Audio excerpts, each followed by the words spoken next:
Hello there, folks. Hope you're all doing well here in DC at this incredible palm. I'm blown away by the size. Every time I see it, it's just insane how massive this palm, and not just tall, it's incredibly tall, but also just the size of the crown. I mean, top to bottom, that crown has got to be, I mean, it's like at least probably 10-15 feet, just the crown. It's huge. It's just insane. And then across the street here, beautiful Yucca gloriosa, I believe this is. Crepe myrtles everywhere, of course. Nice Yucca gloriosa there. You can see the flower stalks and everything on them. And then this tree, just wanted to include it here in this video. This is the sweet gum here, which is last time was completely evergreen at New Year's when I made a video on this palm last, and it looks like it did actually lose its leaves. So not completely evergreen, but it stayed evergreen into January, and then already pushing out new growth. So it literally went dormant for like what?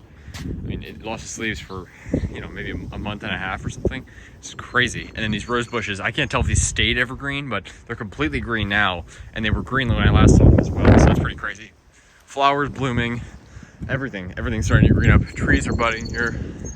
You can see, really nice. But obviously wanted to focus on this incredible palm. I mean, just turning the corner here and looking at it is just, the size is just crazy. Cannot be emphasized how tall this palm is. I mean, it really does kind of dwarf the Smithsonian Castle palm. As much as I love that palm, of course, this thing is just so much bigger. And you know, I'd say probably the most beautiful trachy in the city. I mean, it's just looking up at this thing, like craning my neck to look up at it.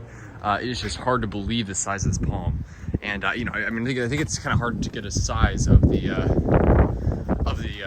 just the scale of it, because it's up against this building. But if it were out in the open, obviously, you know, you're probably able to get a better scale of it.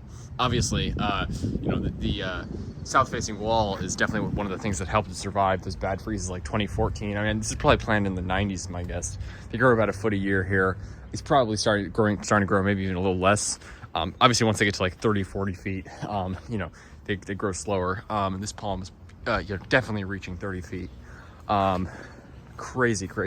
Thankfully, you can see the English ivy there, which is horribly invasive here. Thankfully, the guy actually talked to the owner. He said his friend planted it a long time ago, never protected, and thankfully he removed the ivy, because we talked about that. So thankfully there was ivy on the trunk. He removed that. So good to see the palm doing well. It's just a stunning palm. You can see, of course, the freeze did not phase it, and you can see this trunk actually, as with a number of palms, especially trachy, it's actually thinner at the base. You can see it's really skinny there, and then as you go up, it actually gets thicker.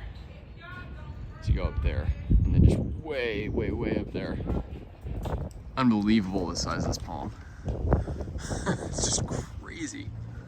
Look at how many fronds. I cannot even imagine. There's gotta be like 3 dozen fronds on this at least. It is so big. Incredible.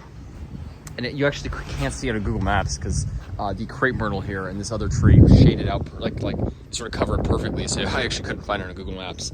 It looks like they might have used to have another trachy that was planted here.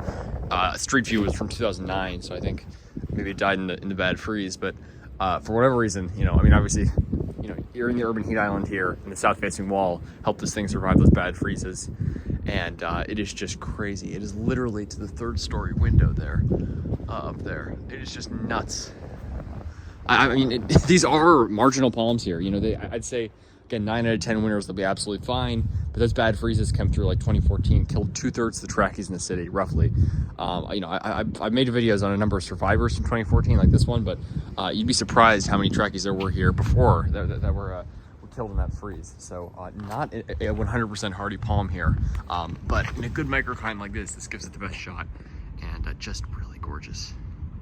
It's such a beautiful day also with the sun, blue sky, just gorgeous. Crepe myrtle there, and my gosh, this just makes me so incredibly happy here in my hometown to see a palm of this size. And you know, we've got a number of amazing palms around, but this is definitely by far the largest I've seen. You know, who knows, again, no one knew about this palm until a viewer of mine let me know about it, like probably a year ago or something. So this was definitely, you know, the tallest palm in DC was thought to be, some people said, the Smithsonian palm.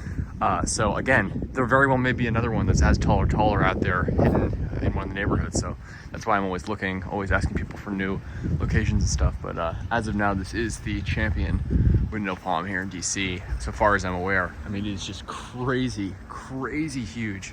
Just want to do an update on this palm, folks. Unbelievable. I really am just speechless every time I see it. It's hard to believe the size of this thing. Amazing. Take care.